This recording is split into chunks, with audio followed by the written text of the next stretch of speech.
pledge allegiance to the flag of the United States of America and to the republic for which it stands, one nation, under God, indivisible, with liberty and justice for all. Mr. Dillon, call the roll, please. Commissioner Lyons. Here. Vice Mayor Stanley. Here. Commissioner Orthwine. Here. Mayor Morgan. Here. And let the record show that also present is Gregory Dunham, Town Manager, Edward Nazaro, Staff Attorney, Edward Allen, Police Chief, myself, and absent with notice is Commissioner White. Very good. Looks like we have a full house today and a lot of blue shirts, which means we have the Gulfstream School contingent. What teachers do we have here today? Well, there we go. Well, welcome. Welcome. How are you? Just fine and dandy. Thank you very much for having us.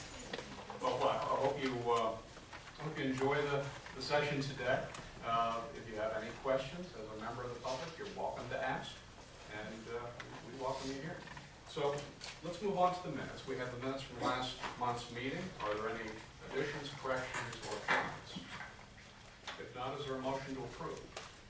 Motion to approve the minutes from the last meeting. Second. Ms. Taylor? Commissioner Lyons. Yes. Vice Mayor Stanley. Yes. Commissioner Orthwine. Yes. Mayor Morgan. Yes. Ms. Taylor, we do have a change to the agenda. I believe item 8 has been removed. Correct? Yes. We have, at the request of the applicant, it's been removed. And we have one to add.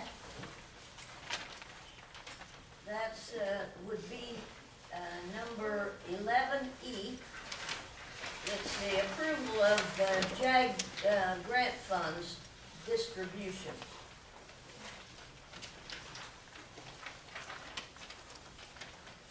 That'll be the last item on the agenda. All right, that's 11E.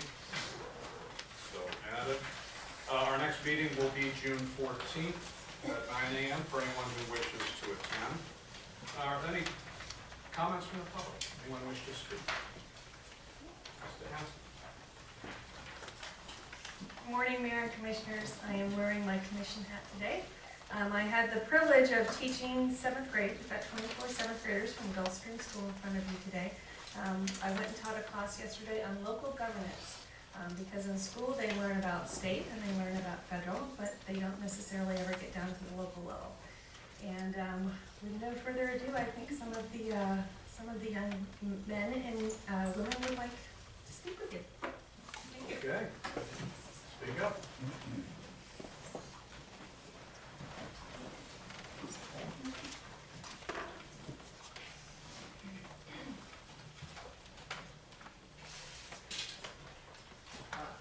Hi, I'm Noah Malnick. I live at 6301 North Ocean Boulevard in Ocean Ridge, and I'm a student at Gulfstream School. My name is Daniel Darling. I live at 106 Benito Drive at Ocean Ridge, and I go to Gulfstream School. Hi, my name is Eliana Sperances. I live at 7200 Northwest 2nd Avenue in Boca Raton, and I go to Gulfstream School too. We're here to present about term limits in Gulfstream. Gulfstream has no term limits, and it's been that way since Gulfstream was established. And while other towns in the area have implemented term limits, have worked very well for them. The old ideas haven't been reconsidered in a while, and we think it's worth thinking about it again. The original idea of no term limits has been arguably been outdated since Gulfstream was established. We think Gulfstream should implement these ideas in order to create a better and more efficiently working political system. Ocean Ridge recently implemented a change in their term limits. They made a policy where there's an allowance for 3 3-year terms, and then a 1-term break before you were allowed to start over again. This allows for the person to take a break, fresh eyes to come in, and then if the person deems it appropriate for the person to run again.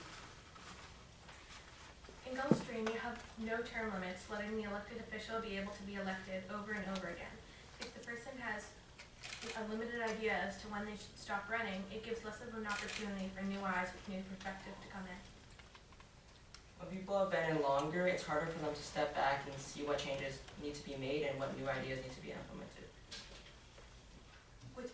experience also comes some health issues, both mental and physical. This can affect their ideas and the way they vote and their attendance at meetings. Implementing a term limit system like the one that Ocean Ridge had put into action would provide safety against bold ideas becoming obsolete, while still allowing experienced and seasoned members to come back into office after a period to think about it. Thank you. We hope you consider our ideas. Well, thank you very much. We appreciate your thoughts and well-informed commentary, I must say. Would anyone else wish to speak? If not, let's move on then. Stand up, I stand up. think there's been I'm sorry. Oh, we have more. Oh, God.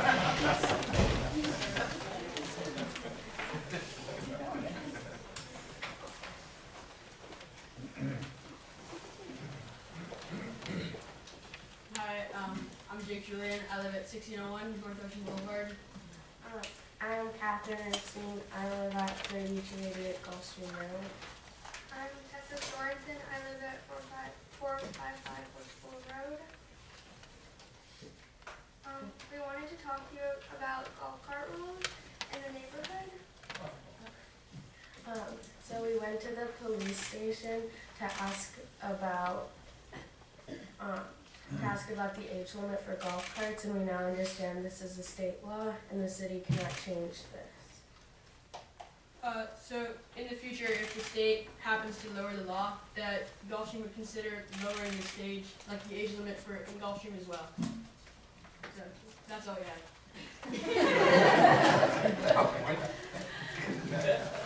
Thank you very much. Anyone else? Any other students wish to speak? Anyone else from the public? Let's proceed. The Board of Adjustment hearing, item 8 has been removed. We now move to the public hearing. This is an application for development approval. Carlos? Yes. You're up. Yes. Anyone that wishes to speak on this matter, please stand to be sworn. Just raise your right hand. You swear to tell the truth, the whole truth, and nothing but the truth, so help you God? Are we going to be looking at any of the None of mine unless you have some. Good morning. My name is Carlos Arenares. I'm with Randall Salt Architects. I'm here to present 3400 Polo Drive, Gulfstream. On the previous submittal, the architecture, the overall project was approved with a couple of conditions.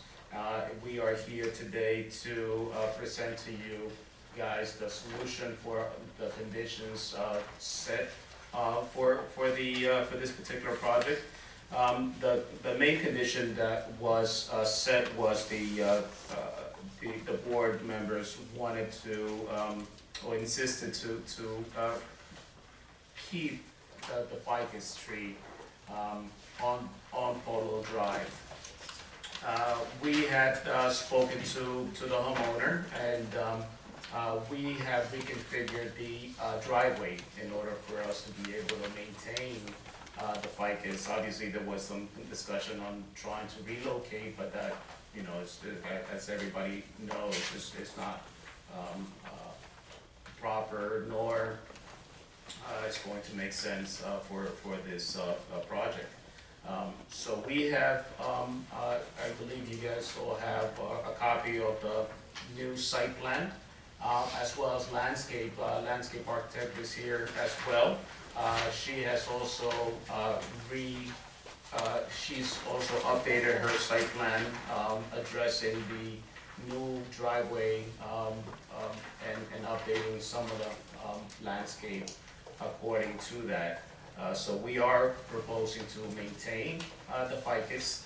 I know in the agenda here, it's also called out for the color palette. I do believe that we did agree on a color palette. I'm not quite sure if we need to discuss that any further.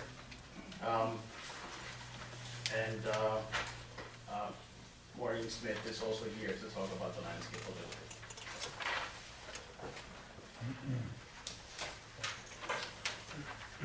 Morning. Good morning.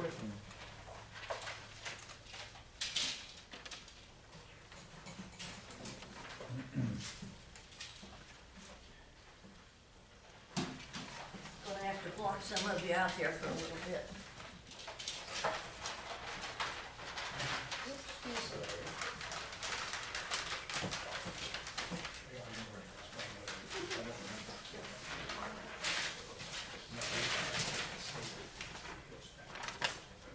Right. Carlos, Yes. my recollection was that you had agreed to bring the color back to the original submission, the original application. Yes, that is correct. That is correct, yes. This is the original palette.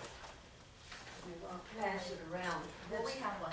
Yeah, we have. Those are copied, so Yeah. I thought that's maybe the the color original. was. Yeah, it doesn't come And out. I thought you had agreed to that last time. Yes, that is correct. That has not changed.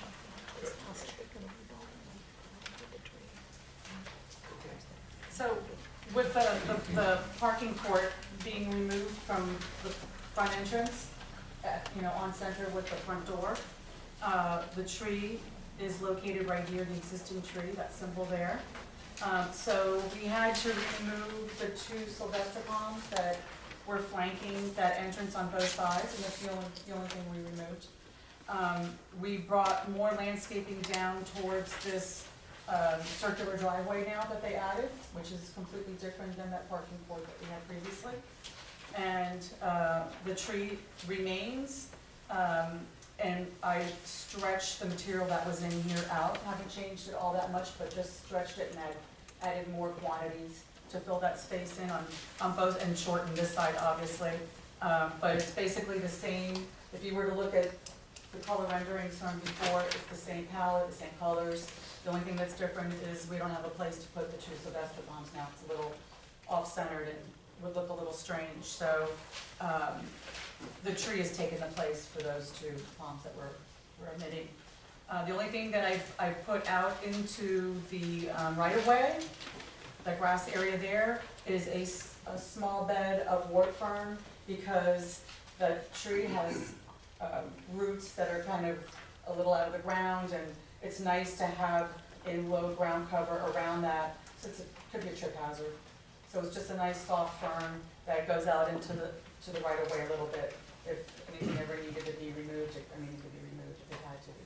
Just to soften the base around the base of the trunk, around within the grass instead of grass. So that's only that little U-shaped protrusion into the grass area.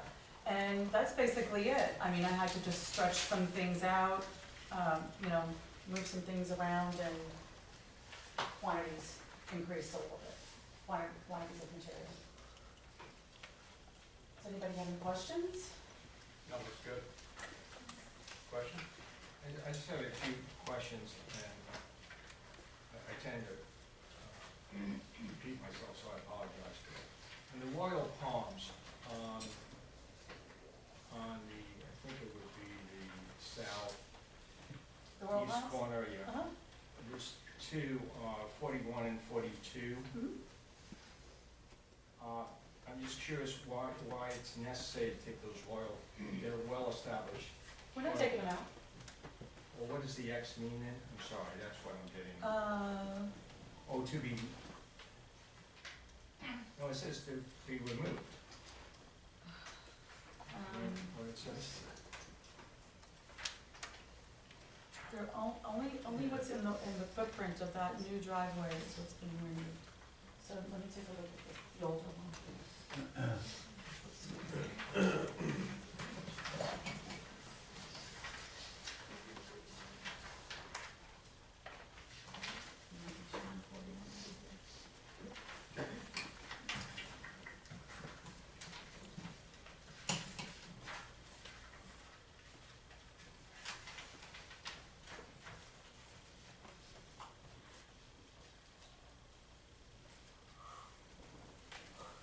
I'm sorry, I don't have the disposition plan color rendered, so I don't have that with me.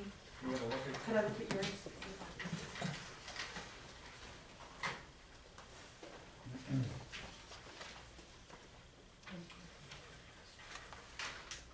I think 41 is a Rivellini, if I'm not mistaken.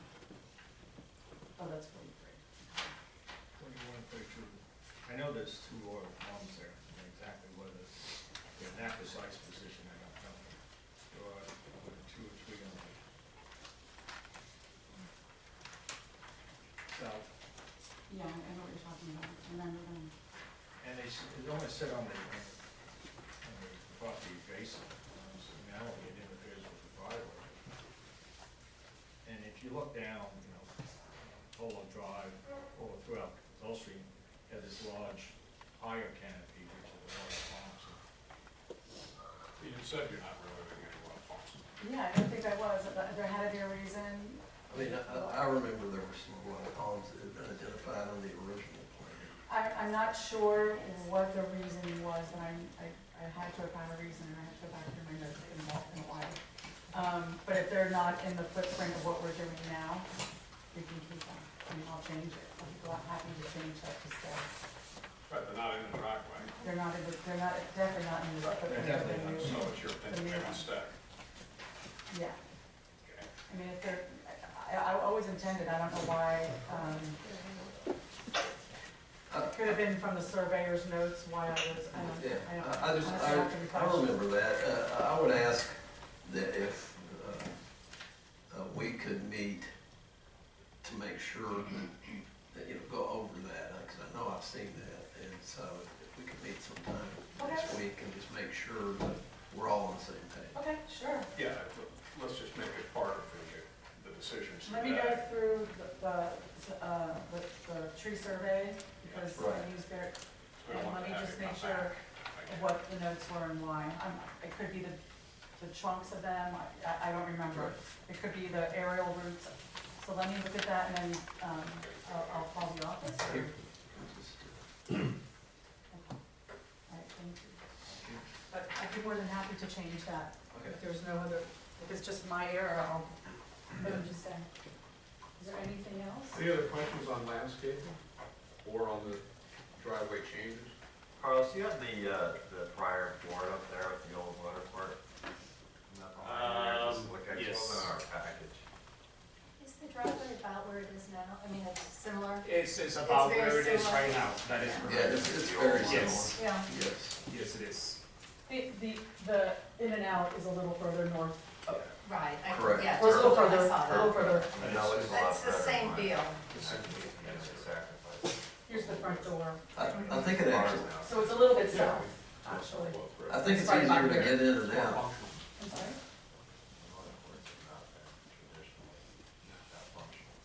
They never turn out the same. What's on the plan? The redesign flip it plans too? is much better, yeah. Thank you. Can I see the backside?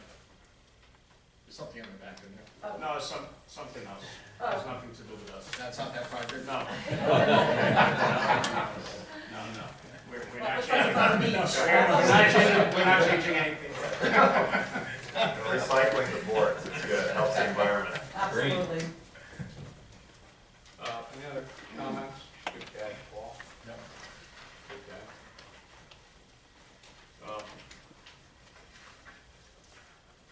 catch. Is there a motion to approve? I'll make the motion, so we've got this is our revised application plan here with our two sub-conditions, so. I'd like to make a motion to approve a revised level 3 architectural site plan based on a finding that the construction of a 7,406 square foot single-family Bermuda-style home with attached garage, pool pavilion meet the minimum intended design manual and applicable review standards with the following conditions. Prior to the issuance of the certificate of occupancy, the owner of the property shall prepare and sign a Gulfstream driveway removal permit. Any minor modifications in the approved landscaping shall be submitted to the town manager for review and approval. Any major modifications shall be brought back to the ARPB for review and approval prior to commencement of the landscaping, with the caveat that the applicant and staff will meet with regard to the landscaping on the roadside, including the Royal Palms, which we view as minor and does not need to come back to us unless the town manager deems otherwise. I second that. Ms. Taylor? Commissioner Lyons? Yes. Vice Mayor Stanley? Yes. Commissioner Orthwein? Yes. Mayor Morgan? Yes. Thank Thank you. Thank you. Let's move on to town manager's report Okay, on thank, the underground. thank you, Mayor.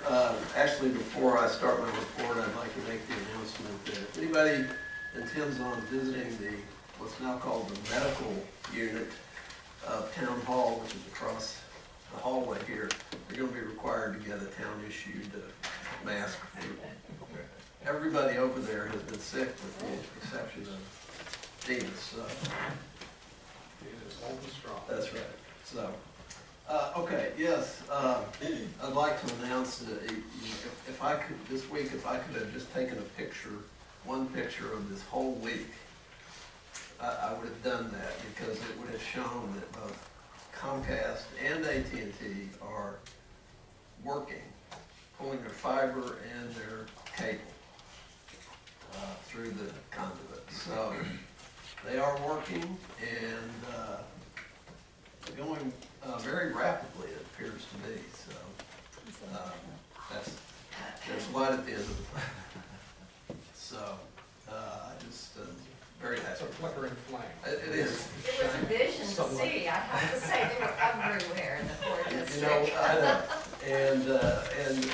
and actually they had, AT&T had blocked the entire block of Lakeview coming in off of Bayway one morning, and I thought, oh my gosh, how are the students gonna get to school and go home? And so I asked the police to go and ask them how long they're gonna be there, and I said, but don't tell them to move. So don't bother them. And of course, they have made a few ruts in the road already, but I haven't, We'll take it. I pointed it out to them, but anyway, so they are here, and they seem to be working vigorously to get the job done. Very good. Any questions on underground? No. If not, how about an update on the IT systems? Yes, I'd like for Ms. Tu to come up and kind of give us an update. You know, we've come to you a couple months in a row about upgrades to our computer system, and we'd like to give you an update on where we're at. Good morning, Mayor and Commission. I have good news. We are well underway with our migration over to our Financial Edge NXT, which is the cloud-based financial software. We are well into our way into the migration. Our database has already been moved over. We have a test environment now. Renee and I, as the primary users, have completed the majority, if not all, of the training to go with it. I originally had set the go live date as of July 31st. I think we're going to be able to do it probably mid-June. So things are working very, very well, going very smoothly with that. There's a couple of other things that have happened that are good news. Our external database that we use as a backup system is portable. So if we are aware of any type of major event that we are anticipating, until we have a cloud-based system for the entire server, we can move this portable database. It's very small and compact. It's about the size of this receiver right here. So very easy. If I'm aware of a storm coming, I literally, and since I have FDLE clearance, we'll see just clearance, I can just take it home with me, and we're good to go. Until then, we have a meeting next Wednesday with CGA, that's Calvin Giordano and Associates, who is our IT providers, IT support providers. We're going to come up with a time frame, and we're going to select the different software packages and other backup system packages that we want to use next Wednesday. It's been kind of a primary focus of moving and migrating the financial software, and as well as converting our company share drive, which is currently on our servers, over to the Laserfish, which is through MCCI, which is a cloud-based server SAT package for all of our repository of public records. And we are moving that over. We are doing exceptionally well with that. I think all of the files, except some of the backup files for the public records request, are over, so we can officially start using Laserfish as our company share drive, which significantly decreases our server capacity footprint by about 50%. And so when we get our email system changed over to 365, and we also officially moved our financial software, our server footprint will be very small. And so we're doing that intentionally, so we don't have to, our contract for backup, external backup, cloud-based backup for our current local server will be less because it's less data. So we're trying to move the big things first, and then we'll officially get the cloud-based backup. But we do have the external hard drive backup, which is portable. I can take it if I'm aware of a major issue coming. But other than that, things are going very smoothly, and if you've got any questions, I'd be happy to answer them. Any questions on IT? You've done a great job, thank you. Actually, I do have a question. Just to summarize then, once we complete the conversion, Right, we'll be totally on the cloud. yes. And then what is the protocol for backup to the cloud-based? Okay, so with M60i, which is our Laserfish repository, and Financial Edge, which is our financial software, at no time can our information be stored on less than 3 geographically different server farms at any one point in time. If one collapses or goes down due to some catastrophic failure, it automatically migrates to a third one. However, to make people more comfortable with this idea of going into the cloud, for at least our financial systems, which is what I'm primarily concerned with, I can at any time take a snapshot stored on thumb drive. I've also cleared with Blackbaud, which is the parent company that hosts and creates Financial Edge, that once a month I can request a complete paper hard copy backup of our entire financial repository. I'm a little concerned about how much space that's going to take, but it can be done. So I can take a snapshot, like kind of like a end of the year fiscal when you're cleaning up your books right before the audit, and you have to take a snapshot, right? So you know a point in time. I can do that at any point on our system. But if we want to print out every transaction and every record within ours, Financial Edge will do that once a month and ship it to us. I'm just concerned of where I'm going to store it. But it is doable, and I've already laid the groundwork to have that already in place. So I feel comfortable that our data is very well protected. We actually did have an incident this week as we were moving over our company share drive over to Laserfish. At one point, we kind of overloaded our local server trying to move that much data. And at one point, our server did, for a common term, crash. It crashed. But because all the data has a redundancy and a redundancy on the redundancy in the cloud, all of our data was completely perfectly safe at the entire time. So while we were having technical difficulties here locally, our data was never corrupted and was never damaged or anything was lost. It was just our connection locally. So I feel very comfortable with it. The only thing is that you just have to be comfortable with this idea of redundancy and redundancy within the MCCI and the Blackbaud systems. But I mean, the federal government and other governments across the United States all use them. So there is a comfort in their security. So does that help? Well, as you know, have some reservations, not about going to the web, but reservations about any threats that are hacking. Right. We constantly read about it, and I understand that you would go to 3 different locations on the web, but if that hacking, and I don't have to help all that works, the hacking, but the threat of having all our information vulnerable to unknown parties, all the concerns. So as long as we have some backup where it's reasonably current, in our possession, or a hard copy of something, but not having everything on the cloud is just. No, I understand that. I will say, Am I the only one concerned about that? I mean, I don't wanna. No, it's an issue that we debated when considering this, but the downside of not going to the cloud is having all of your data here. Well, I wanted to go to the On a cloud. server, and the damage and the risk of damage there was severe, so you had to go to the cloud. Rebecca and the vice mayor was involved in this, in trying to put together the best possible combination of cloud and hard drive servers to better protect us and to enable us to access information during times of a storm or other emergency. that's true, and I also do host, and it's coming time to do it again. Every year, I have implemented an IT security training awareness here for our staff locally. Most hacking happens at the local level, and it happens, your biggest threat are your employees. And I love our employees, but the biggest problem is phishing emails and malware that comes in through your emails. So I'm doing training. I need to do it again because I do it in the summer. It's just easier. So, but it's time again for us to do training for the staff.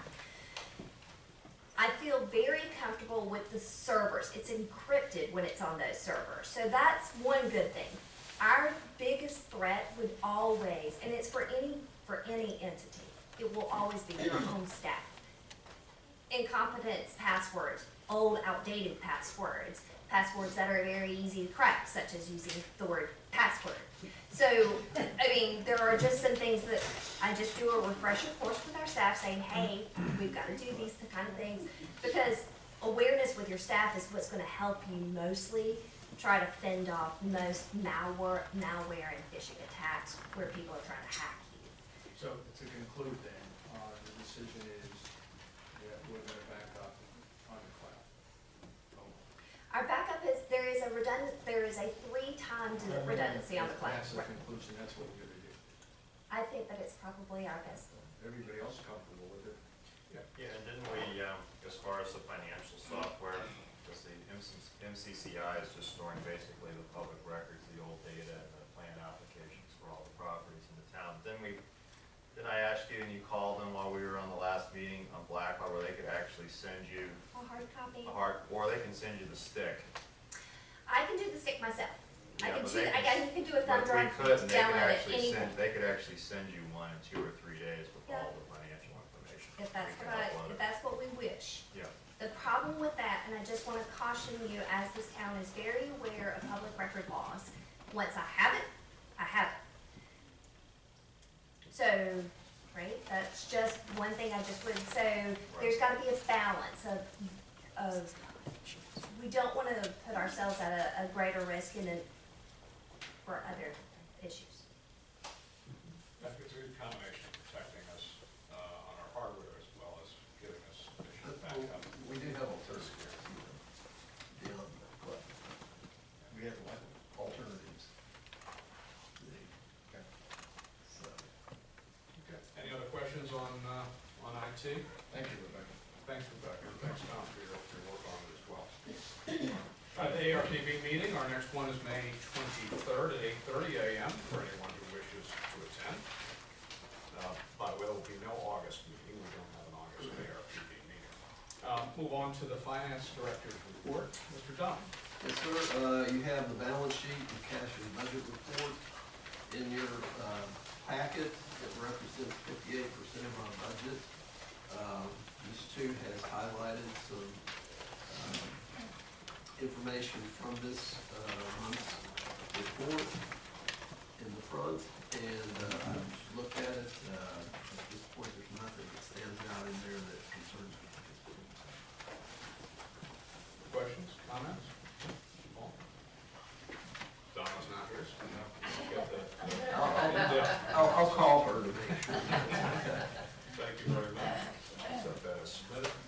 Chief Allen, police activity report. Request that the report be accepted as submitted, no additions. Questions of the chief? If not, we'll accept that as well as submitted. Let's move on to a request by Mal Associates for construction trailers at 3112 Gulfstream Road. Mr. Dunham? Yes, sir. So, we have actually two requests from Mao Associates, or Mao Associates, Inc., for construction trailers, as you said, located at 3112 Gulfstream Road and at 2401 North Ocean Boulevard, which is the golf club. They have a set or a survey showing the locations of these on the two sites and letters requesting to the town commission the approval of these trailers. Chief and I have been out and looked at them. The one on 3112 is a very small one. It's basically a desk, a small office that's behind the construction fencing. And most of the trailers at the golf club are in the back and behind a big, huge wall that you really can't, you can only see partially one of them from the A1A. It's on the north side of the back. Just employee parking area. Yeah, the parking area, where the deliveries are made, that sort of thing. One quick comment on the property on Gulfstream 3112. Road. Mhm. I think that site is one of the best sites, work site I've ever It seen. is, it's a complicated one, it's not, they don't have any place to park, and they're doing a good job But of the it. screening is excellent, and they put heavy rock on the border, so when the trucks leave the dirty terrain, it doesn't put it all over the road, et cetera, et cetera. So I'm very impressed by it. We have someone here from. Well, I wouldn't expect less from them now. But really, seriously, I think you've done a great job. Okay, thank you. So we just need a motion to approve these. It's being recommended by staff. Mr. Lyons has seen it as well. Comments, questions? I'll recommend request for the construction trailers at 3112 Gulfstream Road and 2401 North Ocean. Second? Ms. Taylor? Commissioner Lyons? Yes. Vice Mayor Stanley? Yes. Commissioner Orthwein? Yes. Mayor Morgan? Yes. Thank you very much. Thank you. Now let's move on to ordinance number 19/1. It comes before us for second reading. Ms. Taylor? Renee will be reading today. You're not sick? Well, you know, I'll get better.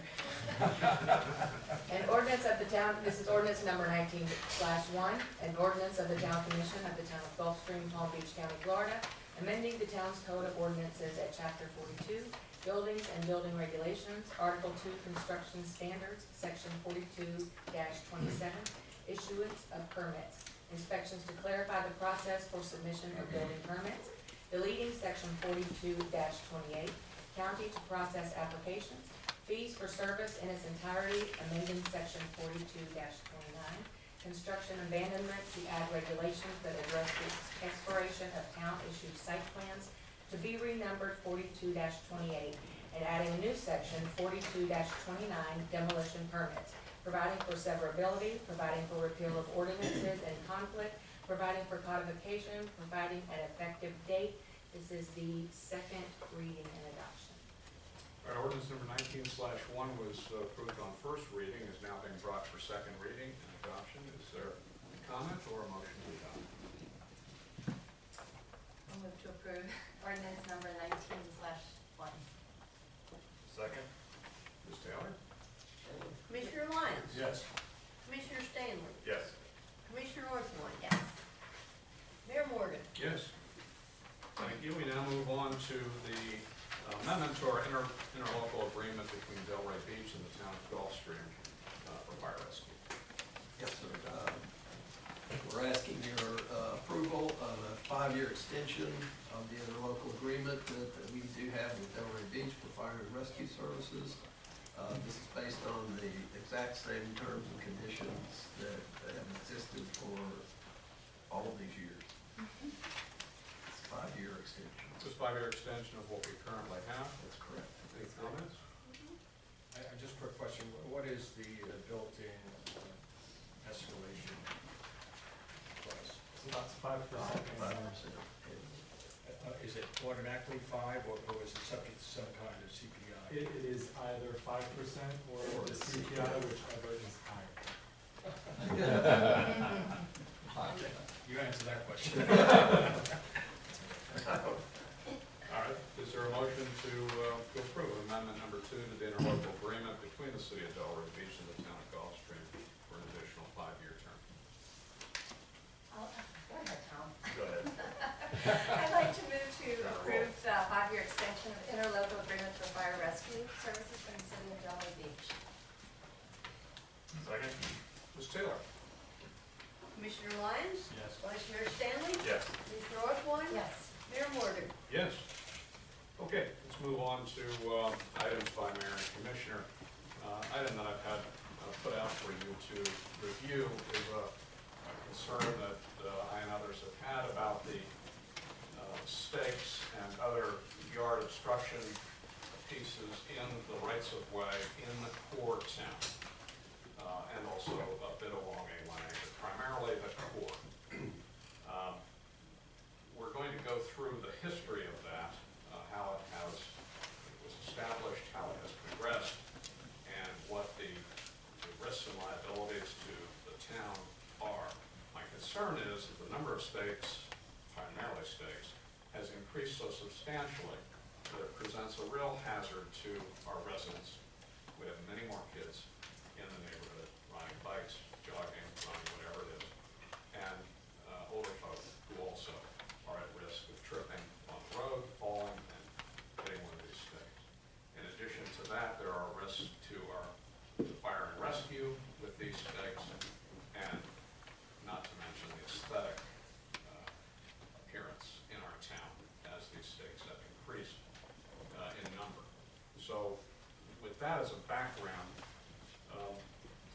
perhaps Mr. Dunn could give us the history of how stakes into being. And I shall do this. This actually goes all the way back to February of 1993. And forgive me, I'm just going to be reciting what or the rules or ordinances that we're operating under now. So going back to again February 1993, basically what the town did was adopt a rule that says objects in the right-of-way, nothing other than low landscape materials and mailboxes, within 6 feet of the edge of pavement. So it includes low landscape materials. Under Florida state statutes, the town is required to comply with this standard unless, upon sound research, we deem some other standard appropriate. And in 1999, we did deem, we amended this, so we deemed. Well, in 1993, Scott Harrington was the town manager. Correct. And had researched it, spoke to a number of people involved in that sort of thing, and concluded that there was no reasonable basis to accept us from the Florida statute. And so there were no stakes. But then that was changed in 99. Correct, yes. Yeah, thank you for further explaining that. So, in 1999, the town approved this policy, and that is as follows. As an exception to the town's right-of-way policy, town residents who own property in the vicinity of an active construction site will be permitted to install white or painted dark green capped PVC pipes 36 inches above grade along the front of their property, 2 feet from the road's edge. These pipes should be approximately 9 feet apart. The maximum pipe size shall be 2 inches in diameter, and the pipe shall be removed immediately following the issuance of a CO for the construction site. So that's actually the latest, any kind of action that the town commission has taken on these. I think as recent as 5 years ago, this came up again and was bantered about at the commission level, but there were no changes that resulted from that. So in '99, the commission actually approved the policy whereby homes that were directly impacted by construction sites could, with the approval of the town, place a designated type of stake on their property until the conclusion of the construction nearby, at which point those stakes would be removed. Correct. Now, in 2004, the town passed an ordinance that says as follows: it shall be unlawful for any person to place and or maintain any obstructions within the right-of-way of the town without first being given authority in writing by the town to place said obstructions. So it doesn't, this doesn't get into, you know, how deep, how close to the road right-of-way. It doesn't explain what kind of exceptions would be allowed, but it just, it says there's a prohibition that residents can ask for relief from in writing. Okay. That's the history of it. And now the stakes have morphed across, ubiquitously across the town. The liability to the town is frankly one of our primary concerns.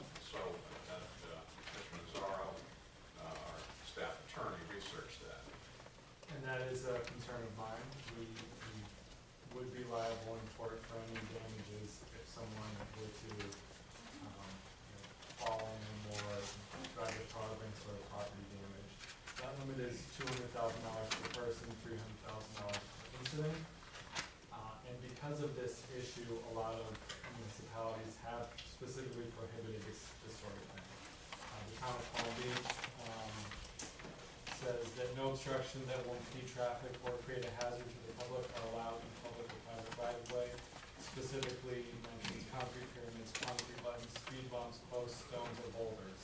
So they specifically prohibit all of that. Delray Beach and Boca as well specifically call out some of these common obstructions and prohibit them.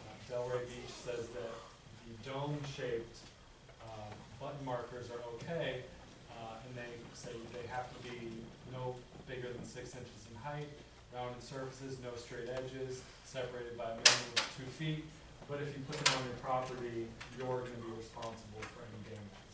Now that just says it in the code. I don't know if that would necessarily hold up, but that's what's currently on their books.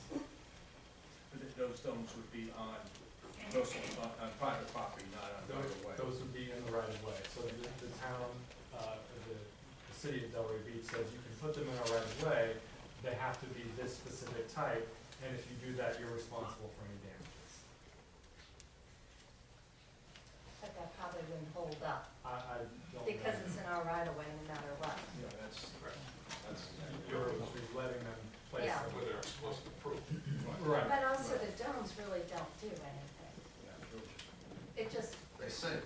yeah, that's, Well, it's not okay. because people drive Well, over. people it. can just drive right over them. I mean, that's not deterring anything. That's what happens with those. They disappear from soil. I know, in the mud. Keep going, it's great. Yeah. Mr. Dunham also reached out to Delray's chief of fire and rescue to get input as well on, you know, what really does the fire and rescue driver worry about? And Sure. So I spoke with Chief Jesus, and he said their main concern when they answer a call in the core area is literally the landscape companies. We started talking about this in 1993. Back then, they had an F-150 pickup with a small trailer and one zero-turn mower on the back of it. Now they have these big cabs that they carry 5 or 6, employees in, huge pickups, and then a big, huge trailer that they carry 5 or 6 of these zero-turn mowers in. And when they're parked on the side of the road, it's obviously, it's difficult to get around those. Certainly two of those companies could not pass each other on any of our roads back there without driving off into the right of way and causing these ruts. So he said that's actually their biggest concern, because when they answer a call and they come up to one of those, these people might not be at the truck that they can say, move it, because they may be 3 or 4 houses down the road. And so they end up, it takes them longer to answer the call. And those big trucks are hard to maneuver, to back up and try to turn around. And the important thing that was interesting to me was that he said they do not like to drive off into the right of way and destroy the property, because those trucks will. They're very, very heavy. But he also did say that they are concerned about the stakes that we've talked about, and really, and the pyramids. He said to me that when they go to large fire calls, probably like the one we had on A1A 2 or 3 months ago, they actually have a truck that they have about 60 truck tires that are already mounted to the wheel, because they have so many flats. When they answer calls, there's things in the road at a big fire or crash, and they run over things, and so they already have a truck that has tires ready to be changed, to change out on their engines and rescue vehicles. But you brought up 2 things. One is the stakes are their main concern if they have to go off the road, because it punctures their tires. We always thought that these fire and rescue trucks had tires that were like military grade, and drive over anything. But he They said don't. They go flat. They're That's why regular. they have another vehicle with tires right behind them. They're regular truck tires. Really remarkable. So that's another argument against these stakes. But the reason why we have the stakes, the reason why they have grown in popularity, is because our streets are so narrow. And as a result, they're really single vehicle streets.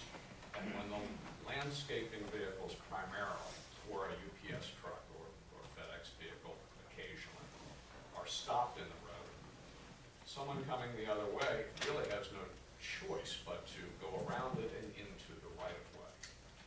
And so it's understandable why the town residents have added these stakes. So I'm opening this up for discussion.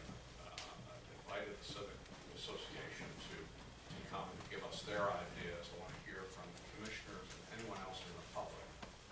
Now that you know kind of what the problem is, what the history has been, what the potential for liability is, how do we address the problem of these stakes and of vehicles going off the road, and more importantly, the landscaping vehicles, which are the primary culprit for it? Well, let me start. Mayor, the children will need to leave in 5 minutes, so maybe give them the opportunity if you have any ideas. Sure, that's a great idea. You've heard the problem. Heard the problem. What's the solution? We've got stakes sitting right out in front of school. Why are those stakes there? So who doesn't go on the grass? People don't park in the grass? So the parents don't park Yeah. on the grass.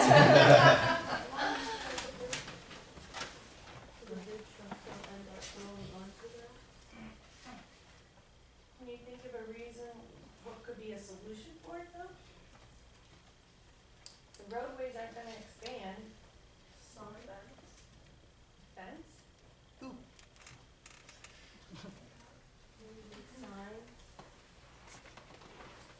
What do people do with signs? They don't read them, correct.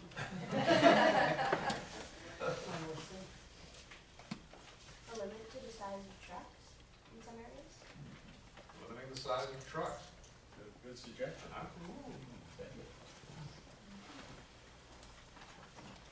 Okay. It's a complicated topic. It's a difficult subject. You're thinking about it now. We're thinking about it now. struggling with, okay, we see the problem, how do we address it? How do we make changes that will improve the appearance of our town, will protect our yards, but will enable landscaping to occur and parcels to be delivered? How do we accomplish that without doing something that will lead to more problems in case of unintended consequences of your actions? These are the sorts of things the commission wrestles with. So actually, it was a pretty good day for you to visit.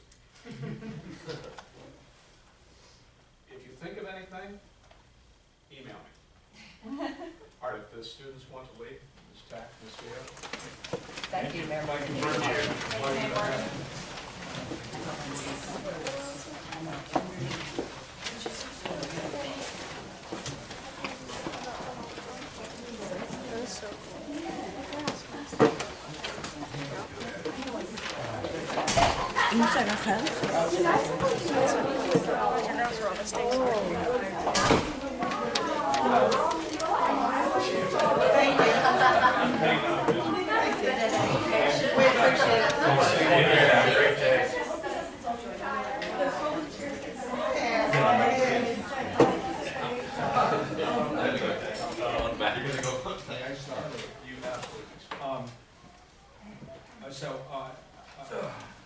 I first want to thank the mayor and the town manager and anyone else been involved with this issue. I think it's an important one, particularly after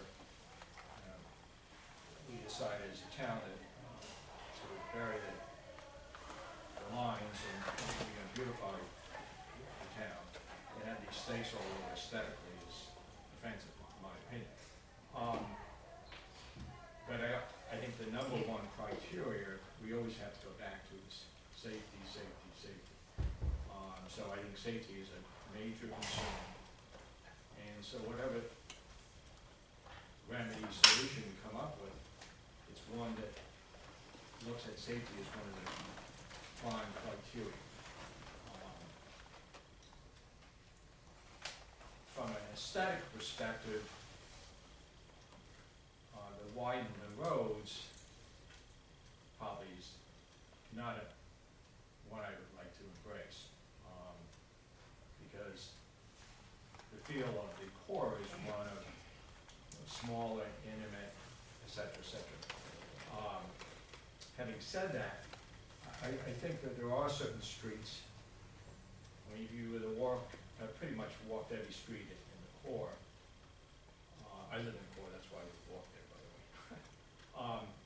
And the problem is far more acute on certain streets.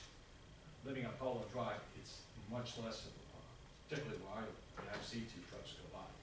That can happen. So I wonder about certain of the streets where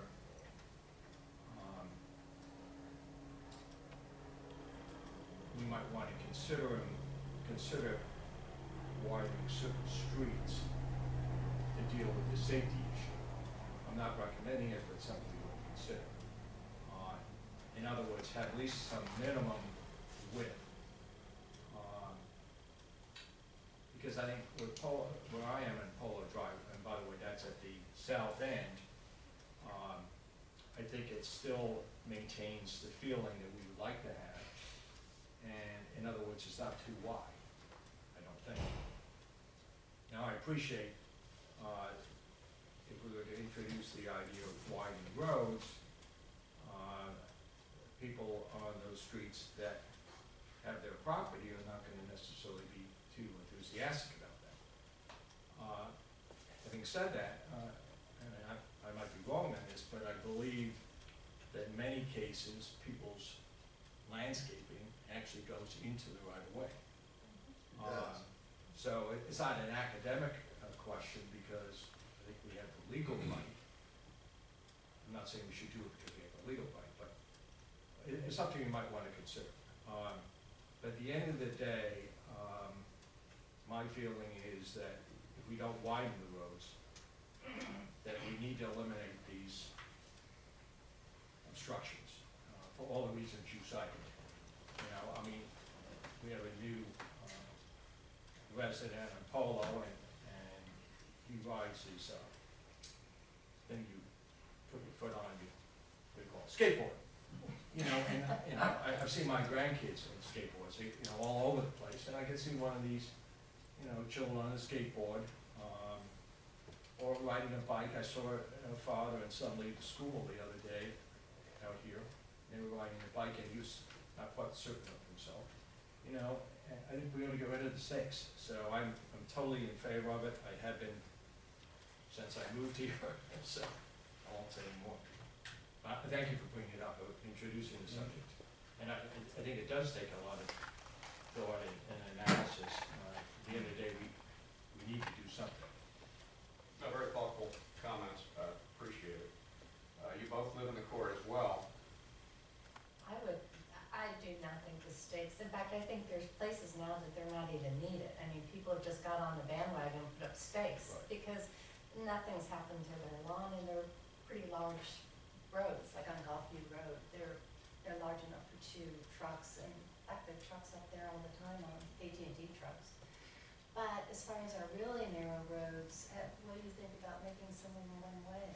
Because I don't know if some of those roads are able to be made wide enough to accommodate 2 cars.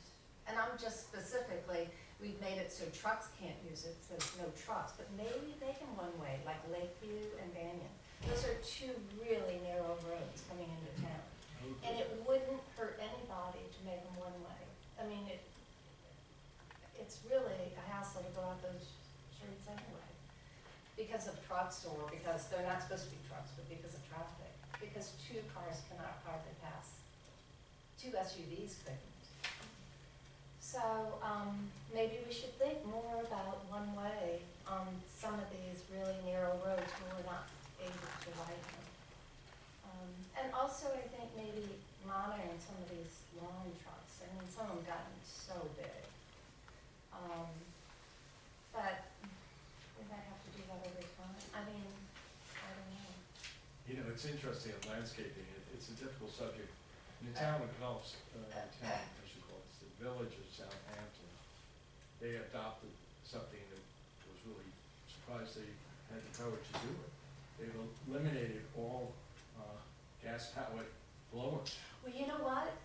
That came up a while back, and at first I went, oh no. But, I mean, I can understand that. So, you know, an industry like landscaping, they have to adapt to the environment. Yeah. I'm not sure we get them by now with trucks, but. But maybe have, you know, places where they can park them. Because I've seen trucks, there are parks, 2 of them, side by side, and you can't get through. So maybe educating the lawn people to be more, you know. We considered requiring them to park the large vehicles behind town hall in the vacant area. Right. And then transporting out to the individual roads. Our concern, we just did minimal research on this, but our concern was that our residents really are not a huge dollar block for them. And they would just say, fine, we're not going to service Gulfstream. We considered the idea of the town doing the landscaping for the homes, but you have so many differences in who wants what done with their homes. That'd be a nightmare. Wouldn't be feasible.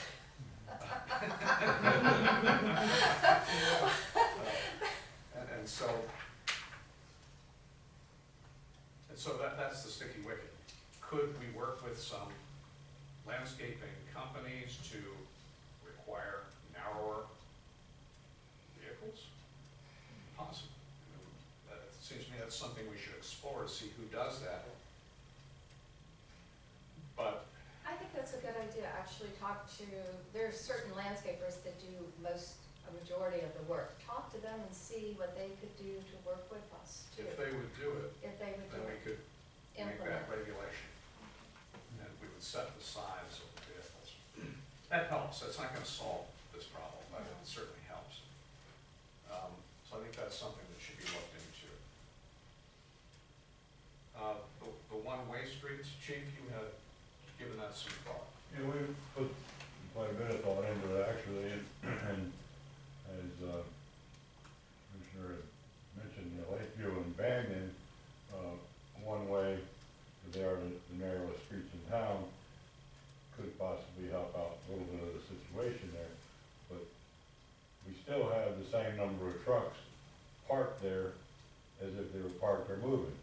And so if your landscapers are parked, whether it's a one-way or a two-way, you still have to go around them, and there's still an issue there. Also, but going along with, trying to go into a one-way situation on streets in a town like this, a lot of our elderly folks would have a real hard time adjusting to that. And that creates a real danger for traffic control, as well as we would have to enforce it, and we'd be enforcing probably 99% of our own residents is what we would be enforcing, which, you know, we kind of hate to do that to our people, but we would have to. Interesting concept that come up, or thought that came up for us was, we deal with now a lot of issues with the trucks, with the GPSs that are giving them these routes to get to these places. Truck drivers also rely on the GPSs to tell them where one-way streets are. To change that information in the GPS system, it takes, there's like 6 different suppliers that information source comes from, and then goes to the GPS people themselves. But that information takes 6 months to a year to ever get activated. So that's how long it would go before you would ever have the true correct information about your roads out there. So that's a problem. Also, one major thing that I come up with is depending on the road configurations and where you live, and I think that Vice Mayor Stanley would be affected in that situation there. No offense using it for an demonstration example is, but if he were to leave his driveway to come here to a meeting, he would have to go to A1A and then come up A1A and back around to come here, because he would not be able to go west on Banyan and come up Bell Stream Road. So there are other blocks in town that some of the people would have to create another whole route involving a couple blocks extra just to get to their normal destinations. And along with that, that can also impact emergency response from rescue vehicles, because they too will only go on the right direction of streets. They're not going to go the wrong way down the road just to say they're going around the block. They go around the block having to deal with A1A could add a couple extra minutes to response. Those are some key. Is it possible to have like the lawn trucks not park on those streets, or how would you control that? I mean, just on certain streets like that, especially like Lakeview, when they're parked there, you know, can't they park around the corner? Lakeview itself, we rarely have trucks parked on it. Yeah. It's them coming through to get to their jobs on it. There's like 12 Lakeview there, they park on Gulfstream Road to service that. And then Neely's house, they park on in front of his house. So we don't really have a lot of parking there, but it's just crossing it fast. Yeah. You know, back to Lakeview and the width of the road, clearly 2 trucks can't pass. But I notice when I go out Lakeview a lot, 2 cars can't pass. And that's why I'm thinking at least have a minimum width where at least 2 cars can pass without stopping. I have to pull into your driveway every time there's a car between myself and Polo and Gulfstream. Yeah. And let them pass. Yeah. And you probably see that all the time. Lakeview's a one-lane road, basically. So, I mean, Lakeview is 2 now. We were talking about obstruction in terms of the post. But I think Lakeview is another road that not only is it the stakes and the post, but some people have placed their landscape right next to the pavement. And it's made it, even if you wanted to drive over the grass, or some low landscaping, you know, there's a couple of properties where they just made it high. And I don't know, I just wonder about that. I mean, if I put my landscaping all the way to my high landscaping all the way to the road, I don't know, that's another observation going further. But push comes to shove, my view is, as long as fire and rescue can get by without being impeded, and removing the stakes, at least is certainly a step in the right direction. And, you know, I know it's going to create another issue for you and the police is the people are gonna drive over the grass, and then you're gonna have this ongoing issue, but I don't know, I guess it's gonna be, we're gonna create more work, Well, I mean, I think. we try to, Mr. Graciano, he lives in the worst location for GPS services that exist now. But we can help, the town can help repair those units. I think we could take a more assertive stance, and I mean, it is our right of way. And we do go out and, you know, when it's really bad, we try to go out and maybe, you know, put some rock down and then dirt and then put some sod down over it. We did that this week, and within an hour, another truck had come over. Right. May I, Yes, I was gonna turn it over to, Well, to the Bob.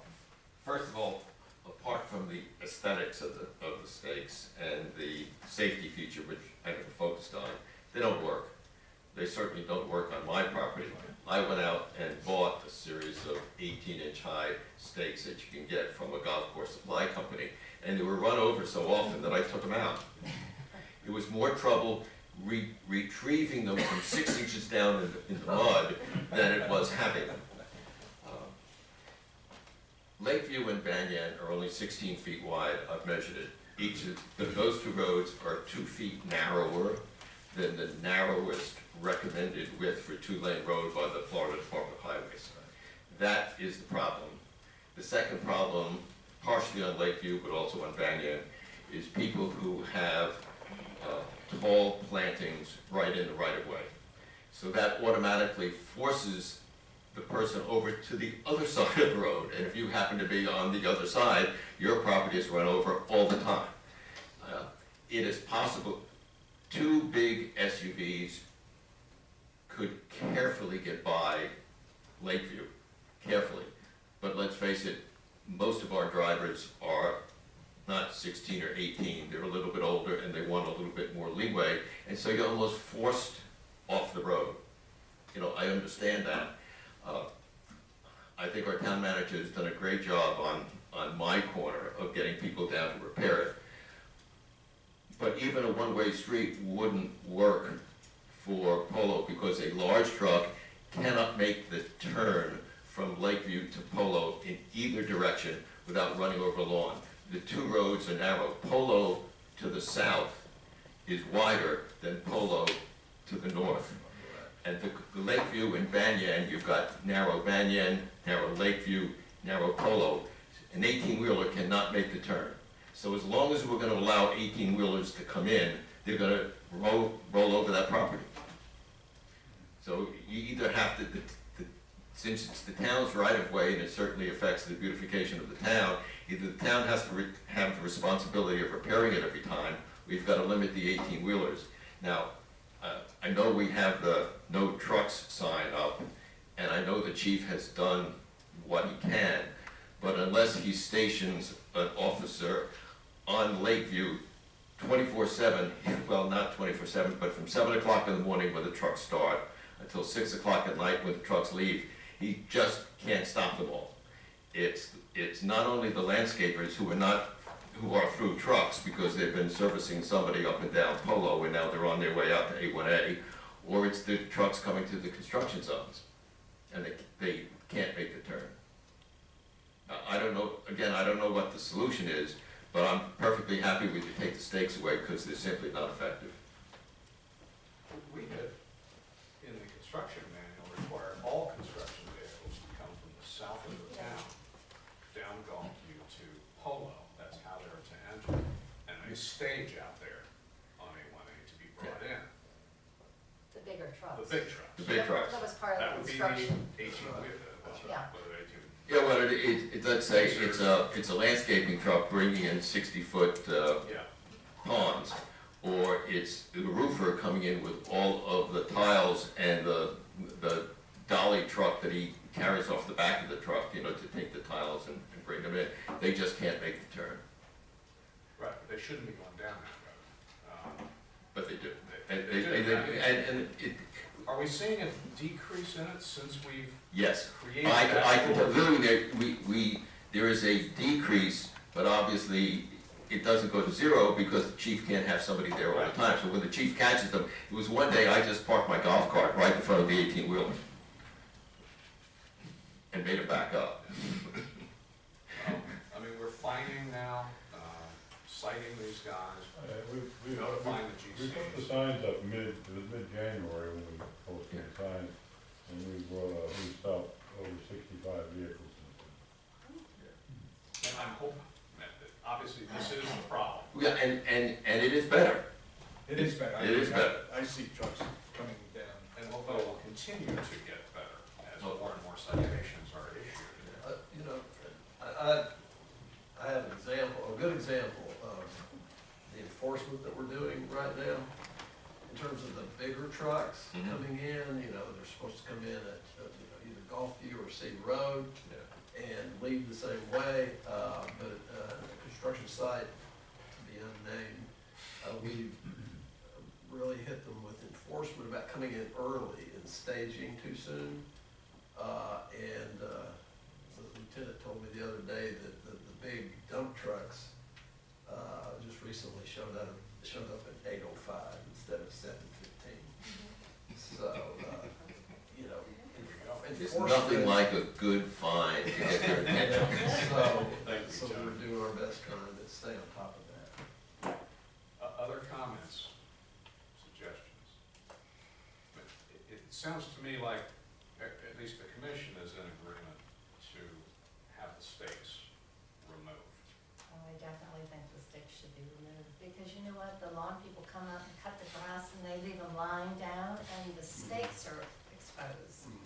I mean, it's dangerous. That's the code too, but. Yeah, 100 The feet. 2004 ordinance 100 feet. prohibits Only without adjacent to a construction site. And it seems to, and it has to be done with the approval of, has to be done with our approval. So it seems to me that we should send some letters out to all the residents, letting them know to remove these Well, do you agree with me? I think they're dangerous, because I see the lawn people, they pull them out, put them on the street. They do. I've seen them, they line them up on the street. While they're cutting, isn't that right? Right, Don't it's laugh so- at me. It's true. It's true. So you're driving down the street going, huh? Look at those stakes. I was down south on a private road on the circle, and they had pulled them all out of the little cul-de-sac, and I couldn't get through because they were in the middle of the street. So I had to let it drive over. In terms of implementing this decision, do you think it might be worthwhile for the mayor or the town manager to send a note, just giving a little history and explanation? Because a lot of people have them. A lot of people are not going to be happy about taking them out. At least give them some background as to the rationale and the reason. I don't know whether that's necessary or not, but No, that's why I think it should be done by a letter. Yeah. We're not gonna be finding people for violating. no, I know you The were ordinance, suggesting. and they're not all here, so they haven't heard what we had to say. So yes, that's what I would propose doing, writing a letter to them, explaining why. And I would suggest, you know, allowing a certain amount of time to get them out. You gave a great explanation as to why. Again, you're right, I mean, we don't have a lot of people here, right, or not as many people here, so. And hope the word will get out and people talk. So yes, we'll do this over a number of months to get them removed. But then we really have to give some thought to what else can we do. I think the town is gonna step up then to its repair of the damaged right-of-way grass. Problem is, we have a lot of different grasses. The town doesn't, but residents do. So it may not look perfect, but you know, it's what has to be done. And then let's just give some more thought to what else can be done. I think exploring with our landscaping companies, whether we can move to some smaller vehicles, smaller trailers, if they have them. That might be the next step. So taking steps to address it. The only other item that I would like for us to explore further is, particularly in the case of Lakeview, was some landscaping, just makes it just too narrow. The high landscaping really is an obstruction. So there's, in my view, there should be at least a minimum width. And whether it's, because I do think that even if you had landscaping truck on Lakeview and one of the fire trucks happen to come in that way, you know, they're gonna see this landscaping, and I don't know whether that would stop them from going over it, but. Well, and Tony mentioned it, that it's that, Yeah. the visual sense of that landscape that forces you to the other side. If it's in the right of way, don't you have authority to say, We hey? do, and Frank, I mean, if we did that, you would see a radical transformation. We'll get to that. Under the CIP, they're talking about expanding the roads, wait until you see what impact that will have. But Yeah, I mean, let's just focus on these roads. Yeah, the alternative is enlarging the road. So it seems to me that the residents, you want, on those streets, do you want to enlarge the road or do you want to move your foliage back? It seems to me a reasonable step for us to enforce the right of way there. But let's look at it, see what the extent of the landscaping is.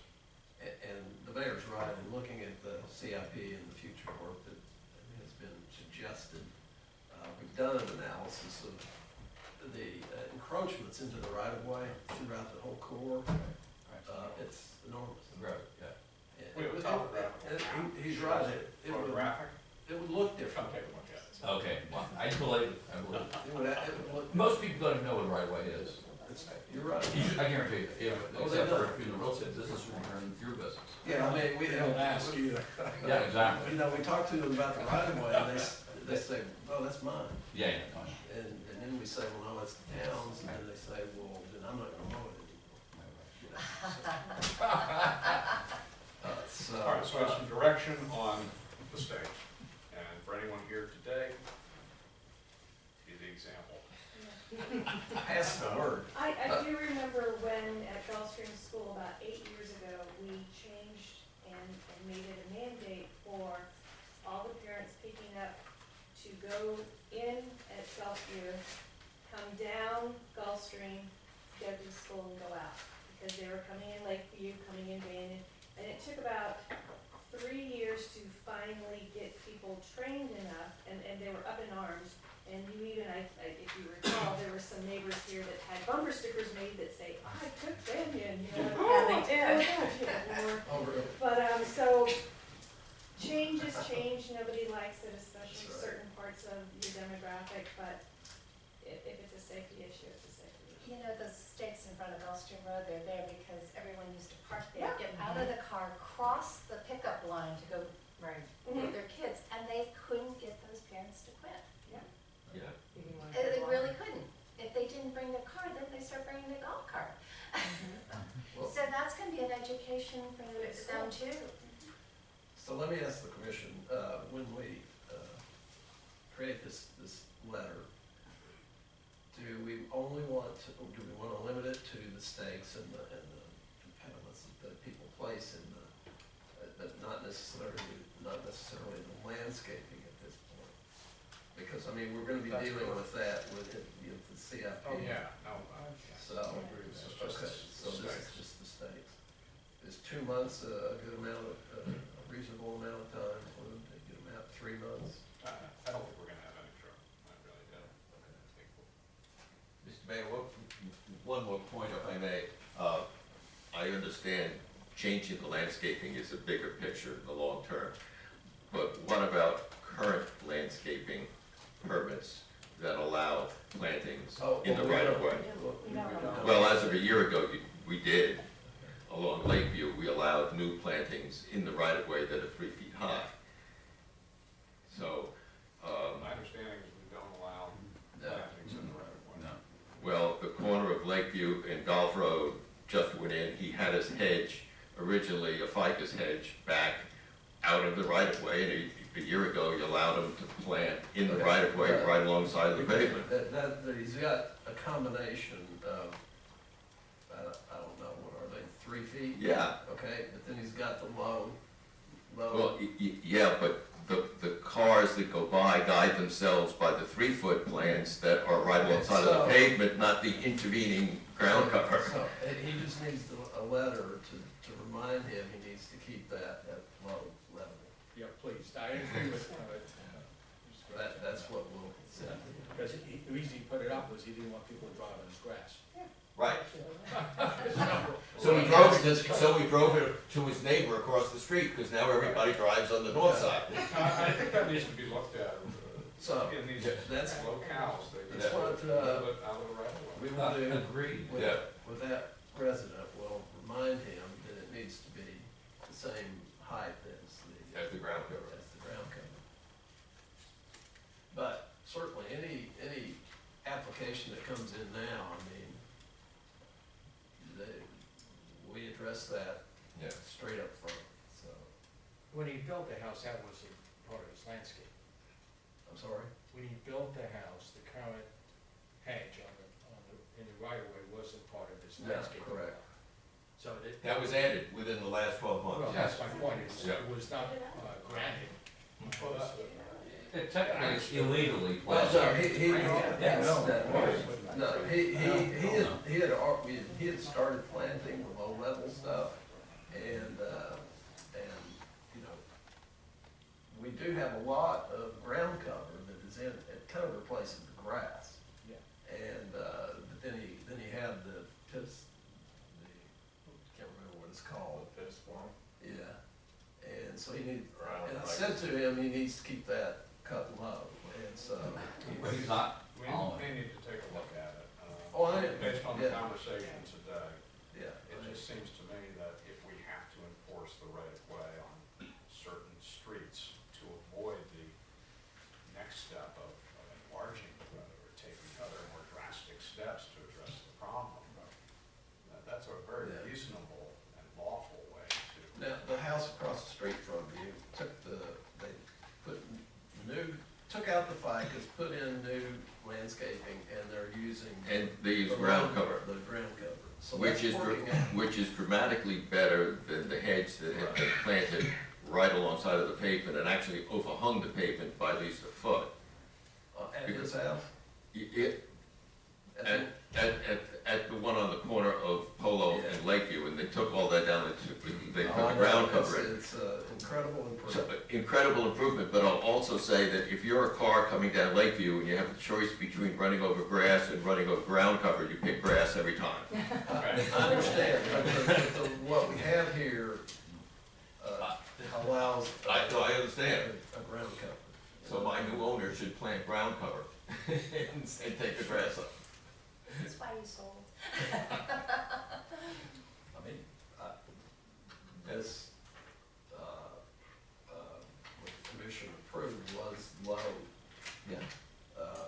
With the permission of the town, right? It says, nothing other than low landscape materials and mailboxes should be permitted within 6 feet of the edge of the pavement. The problem is, once you allow them to plant ground cover, sometimes it grows, I know this other house on the, all of a sudden it's up to here. Right. Right. So you have, that's another thing you're gonna have to monitor. And within 6 feet doesn't mean to the roadway. But that would indicate you could do that. Well, it says within 6 feet of the edge of the pavement. So, yeah, of course it can't go into the roadway. So, Go onto it, just right to the roadway. Yeah. That's what's to happening. the edge of the And pavement. I don't think that's what the commission was envisioning. I can't imagine. You know, I think there is some confusion on the part of a lot of residents that, given the current roadway, they believe their private property, their deed, their survey says it goes to the roadway. So when you write the letter, you might explain that in many cases, it's the town's property, and I don't mean that as a threat, but they may, well, why would you tell me I can't put a stake in my Yeah. property? No, we'll phrase it. You follow what I'm saying? Yeah, I don't want this to end up being a 4 or 5 page letter that they won't go beyond. Oh, no, I'm not recommending that. It's, We'll talk to people. I'm just pleased that it's a unanimous feeling among the commission and our residents.